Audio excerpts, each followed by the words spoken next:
kita ngomongin 20 tahun, jika terjadi sesuatu lagi pada Aceh atau daerah lain, walaupun kita punya jurnalis yang sudah ikut training di mana-mana, dan kita bisa live streaming cuma dari handphone misalnya, saya lebih khawatir itu nggak banyak banget sudah orang Aceh yang berkorban, dan mungkin sebagai orang Jawa saya juga minta maaf terhadap semua sejarah yang. Eits, subscribe dulu. Ya, terima kasih. Ini karena Aceh, jadi perlu Assalamualaikum warahmatullahi wabarakatuh ya. Waalaikumsalam. Tarik Islam. Para senior, Bang MH, Bang Mukhtar, Bang Ali Laban, Adi, Reza, Nani, teman-teman semuanya. Ya, saya selalu merasa terhormat kalau sampai sekarang masih dianggap atau diingat begitu ya. Dihitung lah dalam barisan teman-teman jurnalis yang ketika itu meliput. Ya, teman-teman GAM juga menyebut saya Jawa Murtad. Jawa Murtad. Ya, di saat banyak orang Jawa meninggalkan Aceh dari Takengon, dari banyak tempat pusat-pusat transmigran atau SPSP dulu, saya merasa masuk Aceh justru aman walaupun pakai nama belakang Laksono gitu. Saya merasa tidak ada sentimen rasial yang saya terima, tidak ada stigma begitu ya. Karena saya bersama juga teman-teman jurnalis lokal di Aceh. Saya juga ingin sebelum memulai bicara tentang apa tadi yang disampaikan oleh teman-teman, saya justru ingin, ya walaupun nggak terlalu religius amat, tapi ingin mengirimkan doa kepada semua korban konflik di Aceh selama darurat militer 2002 hingga 2005 atau jauh sebelumnya, sejak daerah operasi militer Jaring Merah terus sampai ke Cot Jempa 1953 di periode Daud Bereh. Banyak banget sudah orang Aceh yang berkorban, dan mungkin sebagai orang Jawa saya juga minta maaf terhadap semua sejarah yang penuh darah itu. Tentu mungkin orang Jawa juga tidak perlu merasa saya wakili untuk minta maaf. Tapi ya juga teman-teman yang lebih dahulu meninggalkan kita, ada Razi, ada Helmi yang tadi di Biren disebut Bang Murizal, dan Ya, Helmi. Ya, terutama yang sudah mendahului kita karena konflik maupun tsunami. Setelah itu ada Bang Ersa Siregar yang teman-teman juga sama-sama kenal dan membantu pada periode-periode itu. Jadi saya pikir kita yang masih diberi kesempatan hidup ini memang punya utang. Memang mungkin dianggap punya pekerjaan yang belum selesai, makanya kemudian masih diberi umur. Teman-teman yang lain mungkin tidak seberuntung kita bisa melihat atau menikmati Aceh seperti hari ini, nongkrong di pinggir pantai, makan apa saja ada, begitu ya. Wifi di mana-mana. Ya, hal-hal yang mungkin kalau tidak ada perbandingan seolah-olah ini hal normal, tapi kalau kita membandingkan tadi periode-periode di mana jam 5 sore semua sudah tutup, orang sudah menutup pintu dan jendelanya gitu ya, hanya ada suara anjing menggonggong malam-malam dan itu bikin nervous gitu. Tentu apa yang terjadi hari ini luar biasa ya. Jadi saya justru pengalaman Aceh sangat sangat berharga ketika hari ini saya juga, walaupun tidak dalam porsi sama seperti 20 tahun lalu, tidak semudah 20 tahun lalu, tapi juga membantu kawan-kawan di Papua yang persis mengalami apa yang pernah teman-teman Aceh alami. Bahkan situasinya mungkin jauh lebih, ya tentu penderitaan tidak bisa kita bandingkan, tapi banyak hal yang tidak dimiliki Papua yang sudah dimiliki Aceh ketika itu di titik yang sama. Ya, mungkin hari ini bisa kita lihat misalnya jurnalis Papua kayaknya bebas-bebas aja gitu, tapi sebenarnya nggak juga gitu ya. Jurnalis asing jelas tidak bisa meliput di Papua, walaupun dulu di Aceh juga jurnalis asing juga diawasi begitu ya, diikutin SGI dan segala macam, tapi setidaknya masih bisa colong-colongan. Sementara di Papua lebih sulit situasinya. Yang kedua, dari sisi medan, liputan dan segala macam, saya pikir ya tentu Aceh juga ada medan-medan yang berat, tapi di Papua saya pikir 7 kali lipat lebih berat dan lebih mahal untuk bisa mengakses liputan di sana. Yang ketiga juga walaupun periode ini teman-teman Papua juga sudah banyak terakses internet, tapi dalam situasi tertentu internet bisa dimatikan. Internet shutdown tahun 2019 itu terjadi. Yang paling berbeda adalah status Papua nggak jelas. Aceh itu dulu ada darurat militer, ada dasar hukumnya, ada public accountability-nya, ada budget yang dilaporkan kepada publik. Bahkan saya masih ingat angkanya 6,7 triliun ketika itu untuk operasi militer. Ada 40.000 pasukan yang dideploy. Ya. Di Papua dasar hukum itu nggak ada deklarasi darurat militer. Tapi jurnalis nggak bisa meliput dengan bebas. Jurnalis asing nggak boleh masuk, padahal statusnya tertib sipil Papua itu. Selama nggak ada deklarasi darurat militer atau darurat sipil, itu ya tertib sipil. Tapi jurnalis asing nggak bisa masuk, internet bisa di shutdown. Gitu. Jadi itu pengalaman di Aceh banyak saya share ke teman-teman di Papua, dan saya pikir bagian kenangan yang mungkin berguna dan tidak berhenti sebagai memorabilia atau romansa atau romantisme atau bahkan heroisme gitu ya, kenangan ini harus jadi sesuatu yang masih hidup, dan saya lakukan itu, saya share itu dengan teman-teman di Papua, bagaimana membangun jaringan, membangun media alternatif, bagaimana berkolaborasi dengan jurnalis-jurnalis di nasional bahkan internasional gitu ya. Berikutnya adalah situasi yang apa namanya juga berbeda secara kultural ya. Ya di Aceh tentu ada segmentasi atau ada tensi sosial yang juga ketika konflik cukup kuat, misalnya antara Aceh dengan Gayo, misalnya antara pesisir timur dengan pesisir barat, misalnya sentimen-sentimen itu tentu ada begitu ya. Tapi di Papua jauh lebih fragmentasi, ada gunung pantai, ada 200 suku di situ, dan tidak ada pemimpin yang dianggap jadi satu atap begitu ya. Ya walaupun dulu GAM juga ada MP GAM, ada konflik juga di antara GAM, tapi setidaknya GAM lebih terstruktur. Garis komandonya jelas, panglima militernya ada, wakil panglimanya ada, juru bicaranya ada, strukturnya modern dan jauh lebih rapi gitu ya dibandingkan apa yang sekarang terjadi di Papua, bahkan 20 tahun di belakang kita dalam tanda kutip gitu ya.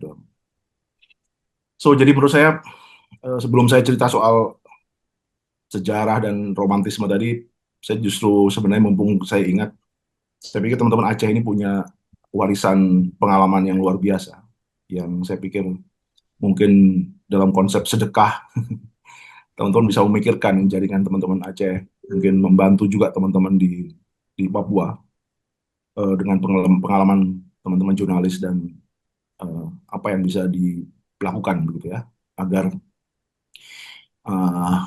pengalaman yang pernah kita alami dan hidup di kita dan mungkin menjadi alasan kenapa kita masih hidup itu apa namanya Sebentar ya. bisa bagikan. Selamat datang Mas Imam. Ini juga orang Jawa, wartawan dari Jawa ya, malang melintang di Aceh. Lucunya kami berdua sama-sama dari kota yang sama. Kami sama-sama dari Lumajang gitu ya. Jadi ada 2 wartawan Jawa yang mungkin diterima di Aceh dan dua-duanya orang Lumajang. Jadi kayaknya perlu membangun hubungan diplomatik antara Aceh dengan Lumajang. Khusus Lumajang, bukan Jawa. Nah, oke. Jadi bagian yang paling berharga bagi saya adalah ketika itu kita bisa berjaringan antara teman-teman jurnalis lokal di Aceh dengan kami yang ada di Jakarta. Ketika saya ingat teman-teman dulu, para sebagian pendiri dari Aceh Kita mengusulkan agar Aceh Kita menjadi media yang underground gitu, karena referensi mereka adalah Timor Leste. Dulu jurnalis-jurnalis di Timor Leste juga melakukan liputan secara underground, jurnalis-jurnalis dari media-media alternatif dan kelompok-kelompok media independen melakukan liputan underground. Kita sama-sama tahu yang membalikkan keadaan politik Timor Leste adalah ketika rekaman Santa Cruz, pembantaian Santa Cruz berhasil disembunyikan di bawah pohon kelapa oleh jurnalis Australia ketika itu. Dan tahun 90, peristiwanya 94, lalu kemudian beberapa hari kemudian berhasil dievakuasi dari tempat kaset itu disembunyikan, lalu kemudian rekaman Santa Cruz menjadi sebuah dokumentasi pembantaian ketika itu, dan dunia menonton, jaringan gereja di seluruh dunia, Vatikan menonton, ya, negara-negara yang dulu mendukung Indonesia untuk menganeksasi Timor Leste karena takut jatuh ke tangan komunis seperti Amerika atau Australia menonton, orang-orang yang dulu mendukung Soeharto untuk mengambil alih Timor Leste secara paksa menonton peristiwa Santa Cruz lewat sebuah rekaman video dan pembantaian di Santa Cruz. Di saat itulah sejarah berubah. Orang kemudian sikap orang atau cara orang melihat Timor Leste berubah. Nah, saya pikir apa yang ada di Aceh juga sama ya. Kontribusi teman-teman ketika satu foto yang memenangkan World Press Photo 2003, seorang yang diikat di pohon pinang, digorok lehernya setengah telanjang, yang ditemukan oleh teman-teman disumpal mulutnya pakai celana dalamnya sendiri. Itu juga menginternasionalisasi cerita Aceh, sehingga kemudian ketika tsunami atau bahkan sebelum tsunami, inisiatif-inisiatif damai seperti dialog dengan Heli Dunan Center dan segala macam mulai diinisiasi oleh geng Yusuf Kala dan kawan-kawan.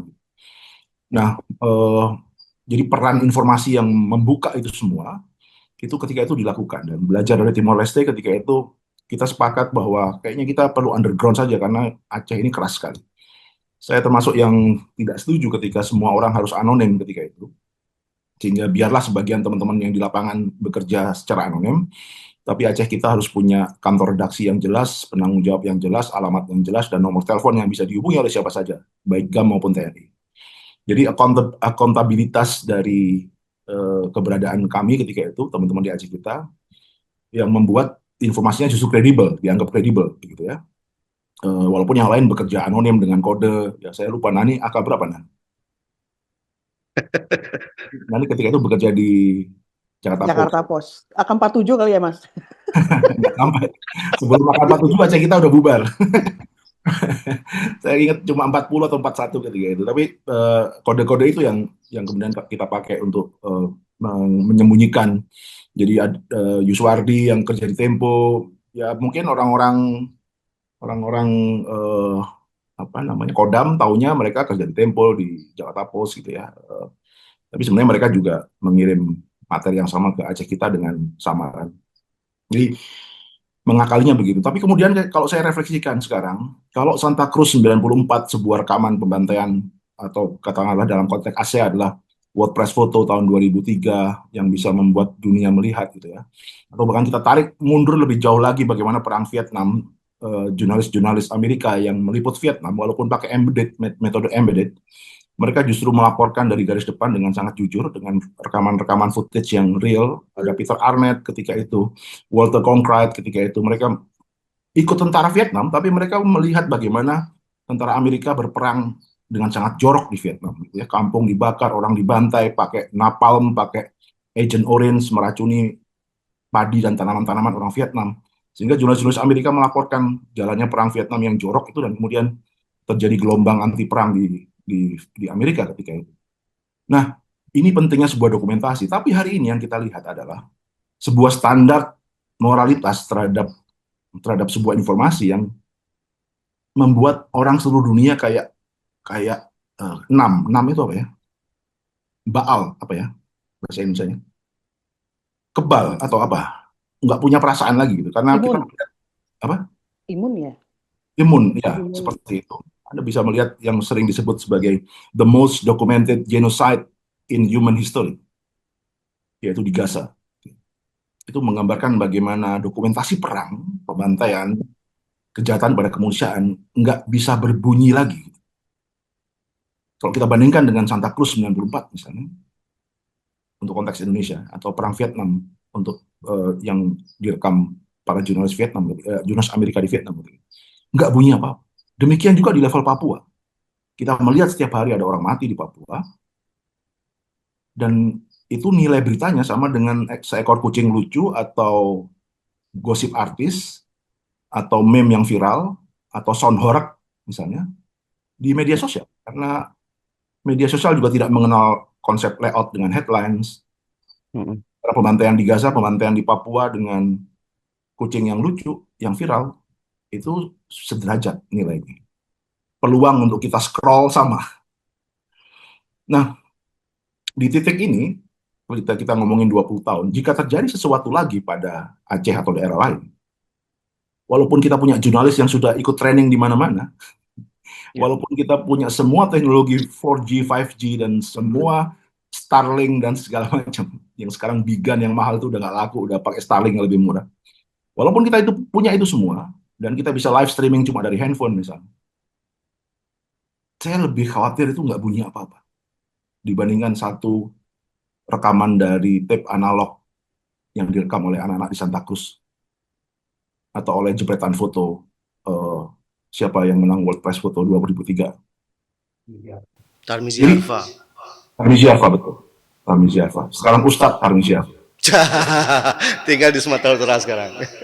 Jadi dengan semua skill kita, dengan semua platform yang luar biasa, apakah kalau terjadi sesuatu lagi kita bisa menghentikan pendekatan kita hari ini? Kalau kita melihat Gaza, standar kemanusiaan kita atau standar kita pada penderitaan udah hancur. Jadi termasuk yang dalam konteks ini adalah Papua. Di konteks ini saya pikir sekarang kita perlu merenungkan posisi jurnalis.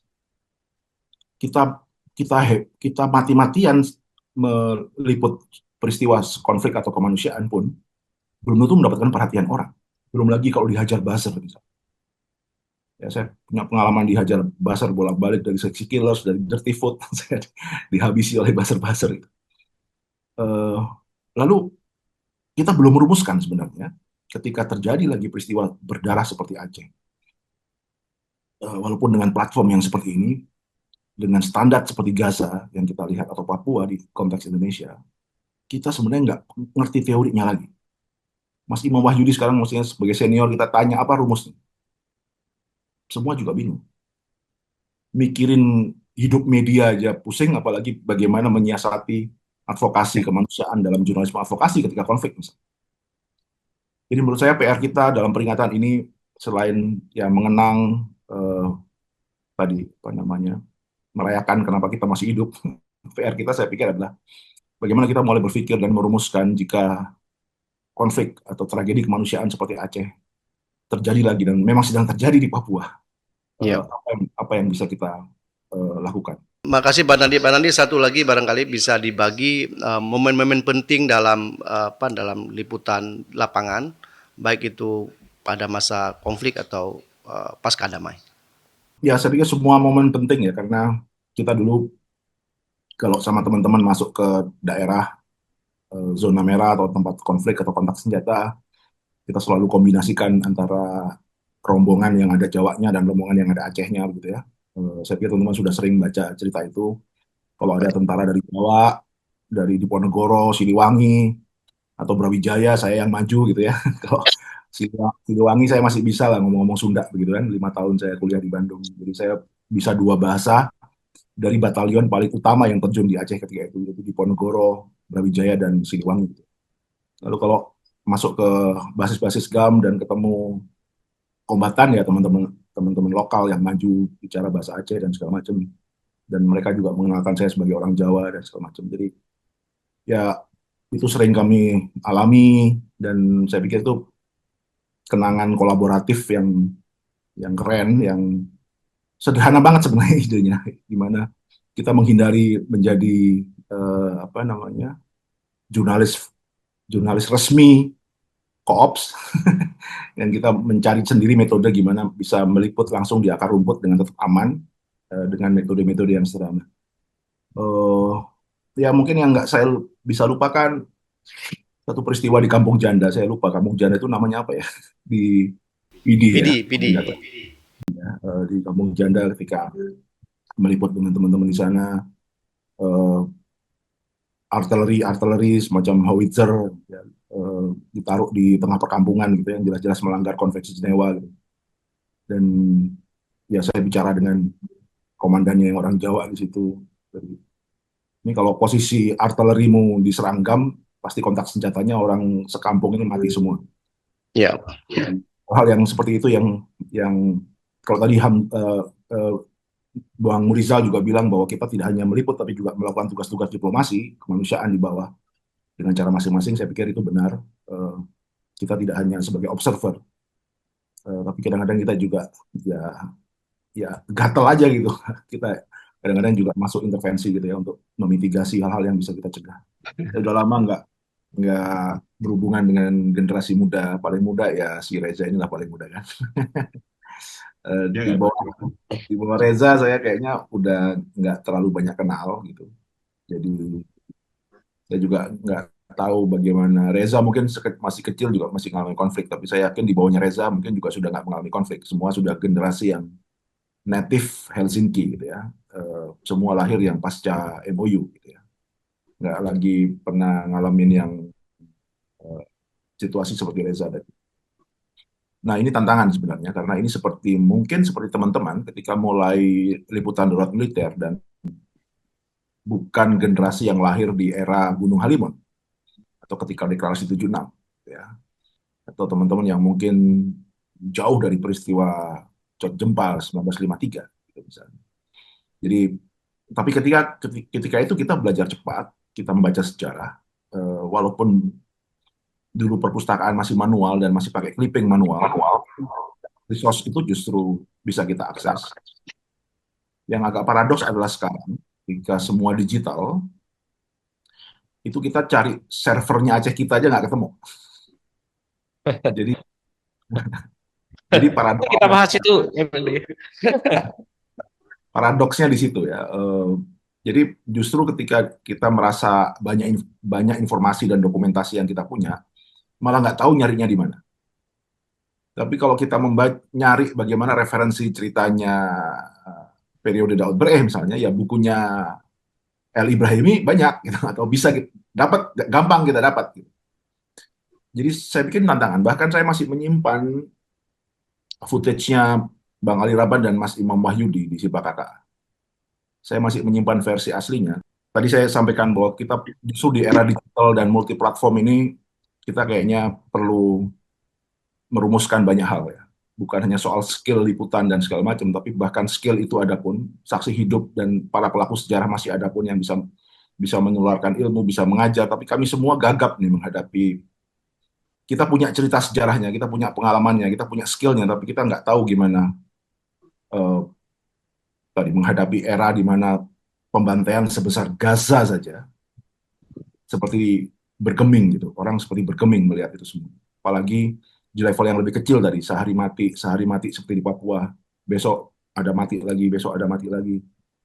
Dan ya saya pikir tugas teman-teman Aji dan segala macam untuk merumuskan ke depan jurnalisme advokasi ini, terutama konflik dan tragedi kemanusiaan yang nggak akan pernah habis cerita ini sampai kita kiamat. Jangan dikira karena kita sekarang sudah maju zamannya nggak ada lagi bantai-bantaian, ini sedang terjadi dalam skala yang dalam sejarah justru lebih besar. Jumlah bom, tonase bom yang dijatuhkan di Gaza lebih besar dari tonase bom atom. Gitu. Jumlah yang mati dalam periode sependek itu lebih besar dari korban Holocaust. Ya, jurnalis yang mati dibandingkan semua jurnalis yang mati di Perang Vietnam, Perang Dunia, di periode Gaza ini lebih banyak. Jadi skalanya segede itu, tetapi ya udah kita kayak nggak bisa ngapa-ngapain. Gitu. Kita kayak nggak berguna dalam peradaban ini, sudah menyajikan informasi dan segala macam kayak nggak ada gunanya dalam peradaban ini. Kita perlu merumuskan lagi, mungkin memang sudah nggak terlalu perlu bergantung kepada jurnalis ya, untuk melakukan ini semua. Kita perlu modifikasi, kolaborasi, improvisasi, bikin inovasi, menemukan cara-cara baru lagi, dan kita harus exercise otak kita harus charge lagi otak kita, di brainstorming lagi. Mungkin rumus-rumus yang ketika zaman dulu efektif, sekarang udah nggak bisa dipakai lagi. Gitu. Generasi di bawah Reza saya pikir perlu duduk ngopi bareng dengan kita untuk merumuskan, ya kita juga perlu perspektif mereka bagaimana ini, mereka saya pikir juga perlu ada transfer pengalaman supaya mereka lebih sensitif ya terhadap apa yang tadi Mas Imam sampaikan, atau Bang MH atau Nani, dan juga Bang Mukhtar, Bang Ali Raban, dan teman-teman semuanya. Itu kira-kira. Thanks you. Jika video ini bermanfaat untuk Anda, silakan subscribe, like, dan nyalakan loncengnya.